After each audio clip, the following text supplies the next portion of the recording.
بسم اللہ الرحمن الرحیم۔ السلام علیکم ورحمۃ اللہ وبرکاتہ۔ اگرچہ اہل بیت اطہار یعنی اولاد رسول پاک کی عظمت و شان قرآن مجید کی 20 آیات مبارکہ میں بڑی وضاحت کے ساتھ چمکتی نظر آتی ہے، مگر آج ہم ان آیات کو ترجمہ اور تفسیر کے ساتھ اس ویڈیو کی زینت بنائیں گے، جن میں بڑی وضاحت و صراحت کے ساتھ عظمت اہل بیت کا ذکر ہے۔ تمام آیات کا ذکر کرنے سے احتیاط اس لیے کی تاکہ طوالت سے بچا بھی جائے اور محبان اہل بیت کے لیے اس طرح آسانی بھی پیدا ہو جائے کہ وہ مختصر وقت میں ان آیات قرآنی سے مکمل وضاحت سے اہل بیت کی عظمت و شان کا اندازہ کر سکیں۔ محترم دوستو، آیہ قربہ، سب سے پہلے جو آیہ کریمہ ہے اس کو آیہ قربہ کہتے ہیں۔ قرآن مجید میں اللہ تعالیٰ نے ارشاد فرمایا، قُلْ لَا أَسْأَلُكُمْ عَلَيْهِ أَجْرًا إِلَّا الْمَوَدَّةَ فِي الْقُرْبَى، اے میرے محبوب آپ فرما دیں، اے لوگو میں تم سے کچھ صلہ طلب نہیں کرتا اس تبلیغ دین اور خیر خواہی پر سوائے قرابت داروں کی محبت کے، یعنی میرے قریبیوں سے محبت کرو۔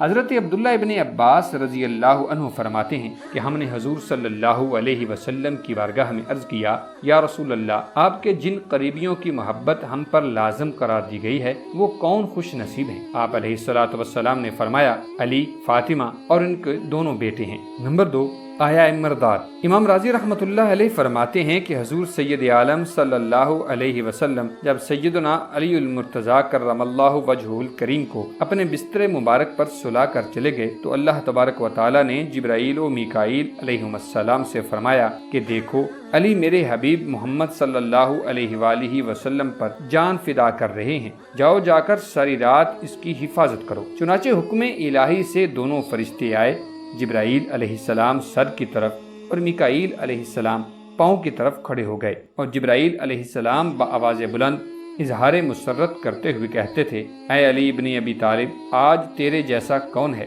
اللہ تعالیٰ تم پر فخر کرتا ہے فرشتوں کے سامنے۔ اور یہ آیہ کریمہ نازل ہوئی، وَمِنَ النَّاسِ مَن يَشْرِي نَفْسَهُ ابْتِغَاءَ مَرْضَاتِ اللَّهِ، اور لوگوں میں سے ایسے بھی ہیں جو اللہ کی رضا کے لیے اپنی جان کا سودا کر لیتے ہیں۔ نمبر 3، آیات ابرار۔ حضرت ابن عباس رضی اللہ عنہ فرماتے ہیں کہ ایک مرتبہ سیدنا امام حسن اور سیدنا امام حسین رضی اللہ عنہما بیمار ہو گئے تو حضور صلی اللہ علیہ وسلم اور صحابہ کرام حسنین کریمین کا حال دریافت کرنے کے لیے تشریف لائے تو کچھ صحابہ کرام نے کہا، اے علی المرتضیٰ رضی اللہ عنہ، آپ کوئی نظر مانیں۔ تو حضرت علی رضی اللہ تعالی عنہ نے فرمایا، میں آج سے ہی نظر مانتا ہوں کہ میں اور میری زوجہ سیدہ فاطمہ سلام اللہ علیہا شہزادوں کو آرام آنے پر 3 روزے رکھیں گے۔ شہزادوں کو اللہ تعالیٰ نے شفا دے دی، اب ان 3 روزوں کی نظر پوری کرنی تھی۔ پہلا روزہ رکھ لیا، جب روزہ رکھا تو شام کو افطاری کے لیے گھر پر کوئی چیز نہ تھی۔ سیدنا علی المرتضیٰ رضی اللہ عنہ کسی سے بطور قرض کچھ جو لائے، سیدہ خاتون جنت سلام اللہ علیہا نے ان کو چکی میں پیس کر تیار کیا۔ شام کو جب کھانا تیار فرما لیا، روزہ کی افطاری پانی سے فرمائی بعد از نماز مغرب، جب حضرت علی المرتضیٰ اور سیدہ فاطمہ اور سیدنا امام حسن اور سیدنا امام حسین رضی اللہ عنہم دسترخوان پر کھانا رکھ کر تناول فرمانے لگے تو ابھی ایک لقمہ بھی کسی نے نہیں اٹھایا تھا کہ باہر دروازے سے آواز آئی، اے نبی کے گھر والوں، میں مسکین ہوں، بھوکا ہوں، مجھے کچھ کھانے کو دیجیے، اللہ تعالیٰ آپ کو جنت کے کھانوں پر کھلائے گا۔ یہ سن کر سیدنا علی المرتضیٰ اور سیدہ خاتون جنت رضی اللہ عنہما نے فرمایا، تمام دسترخوان کا کھانا اٹھاؤ اور مسکین کے حوالے کر دو، ہم پانی پی کر سو جائیں گے، کیونکہ سائل معلوم نہیں کتنے دنوں کا بھوکا ہے۔ سب کھانا اٹھایا گیا اور مسکین کو دے دیا۔ اب دوسرا روزہ بھی پانی پی کر سحری کا وقت گزار لیا، پھر جو پیس کر سیدہ خاتون جنت رضی اللہ عنہا نے شام کا کھانا تیار کر لیا تھا۔ افطاری پانی سے فرمائی بعد نماز مغرب، جب کھانا دسترخوان پر رکھا تو ابھی کسی نے ایک لقمہ بھی نہ اٹھایا تھا کہ باہر دروازے سے پھر آواز آئی، اے نبی کے گھر والوں، میں یتیم ہوں، اگر کچھ کھانے کو ہے تو دے دو۔ سیدہ خاتون جنت سلام اللہ علیہا نے فرمایا، اے علی المرتضیٰ، ہم تو پانی سے وقت گزار ہی لیں گے، خواہ کتنی ہی بھوک لگی ہے، تمام کھانا جو دسترخوان پر ہے اس یتیم کو دے آؤ۔ چنانچہ سب کھانا اٹھا کر یتیم سائل کے سپرد کر دیا۔ رات گزر گئی اور سحری کے وقت پانی پی کر روزہ رکھ لیا۔ سارے دن میں سیدہ خاتون جنت سلام اللہ علیہا اسی طرح بڑی محنت کے بعد کھانا تیار فرما لیا۔ افطاری کے بعد جیسے کھانا دسترخوان پر رکھا گیا تو باہر دروازے سے پھر آواز آئی، اے نبی کے گھر والوں، میں اسیر ہوں، یعنی قیدی غلام ہوں، بھوکا ہوں، کچھ کھانے کو ہے تو دے دو۔ سیدہ سلام اللہ علیہا کے حکم پر سارا کھانا اس غلام کو دے دیا گیا۔ اب روزوں کی نظر تو پوری ہو گئی، لیکن بھوک سے چوتھا روز ہو گیا ہے۔ شدت بھوک اور ذوف سے چلنے پھرنے کی طاقت نہ تھی۔ حضور سرور کون و مکان صلی اللہ علیہ وسلم جب سیدہ کے پاس آئے تو دیکھا کہ میری شہزادی اور شہزادے حسنین کریمین اور ان کے ابا جان آج اتنے یوم سے بھوکے ہیں اور ان کو کوئی چیز کھانے کے لیے میسر نہ آئی۔ آپ بے قرار ہو گئے اور آنکھوں سے آنسو جاری ہو گئے تھے۔ آپ نے صبر کی تلقین فرمائی۔ اسی وقت جبریل علیہ السلام حاضر خدمت اقدس ہوئے اور صلاۃ و سلام کے بعد عرض کیا، مبارک ہو اے اہل بیت نبوت، مبارک ہو، تمہاری ادا اللہ تعالیٰ کو پسند آئی۔ تم نے خود پانی پی کر روزے رکھے اور دروازہ پر سائلوں کو 3 یوم تک خالی نہ موڑا اور سارا کھانا ان کے سپرد کر دیا۔ اللہ تعالیٰ نے تمہارے بارے یہ آیات نازل فرمائی ہیں، یوفون بالنذر ویخافون یوما کان شرہ مستطیرا۔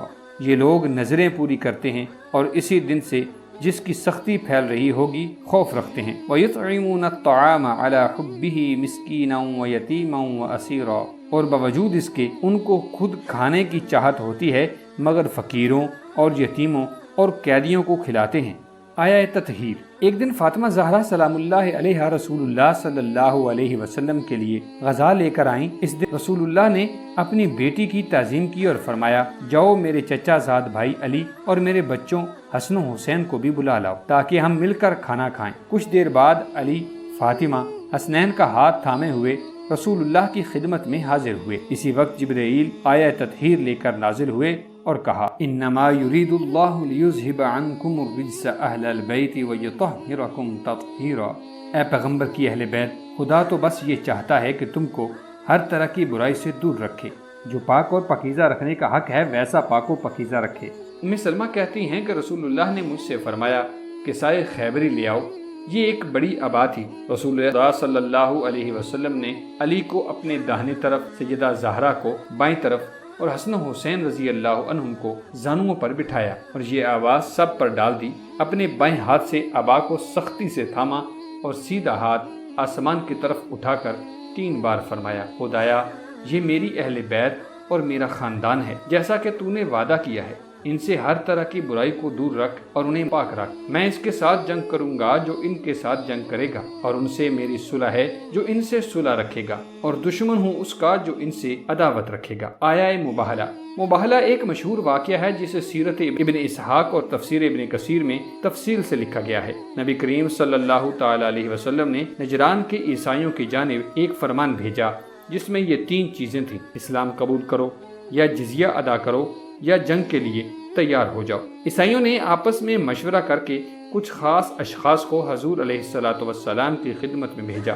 ان لوگوں نے آ کر مذہبی امور پر بات چیت شروع کی، یہاں تک کہ حضرت عیسیٰ علیہ السلام کی الوہیت ثابت کرنے میں ان لوگوں نے انتہائی بحث و تکرار سے کام لیا۔ اسی دوران وحی نازل ہوئی جس میں مباہلہ کا ذکر ہے۔ اللہ تعالیٰ نے ارشاد فرمایا، ترجمہ، پھر اگر یہ لوگ عیسیٰ کے بارے میں تم سے جھگڑا کریں اس کے بعد کہ حقیقت معلوم ہو ہی چلی ہو، تو ان سے کہنا کہ آؤ ہم اپنے بیٹوں اور بیٹیوں کو بلائیں، تم اپنے بیٹوں اور بیٹیوں کو بلاؤ، ہم خود بھی آئیں اور تم خود بھی آؤ، پھر دونوں فریق اللہ سے دعا اور التجا کریں، اس طرح جھوٹوں پر اللہ کی لعنت بھیجیں۔ اس آیت کے نزول کے بعد نبی صلی اللہ علیہ وسلم اپنے نواسوں حسن و حسین، اپنی بیٹی سیدہ فاطمہ اور داماد حضرت علی سلام اللہ علیہ کو لے کر گھر سے نکلے تو مباہلہ کرنے والے بڑے پادری نے ان نفوس قدسیہ کے مقدس چہروں کو دیکھ کر اپنے عیسائیوں سے کہا، بے شک میں ایسے چہرے دیکھ رہا ہوں کہ اگر یہ لوگ اللہ سے سوال کریں کہ وہ پہاڑ کو اس کی جگہ سے ہٹا دے تو اللہ تعالیٰ ان کی دعا سے پہاڑ کو ہٹا دے گا۔ خدا کے لیے ان سے مباہلہ نہ کرو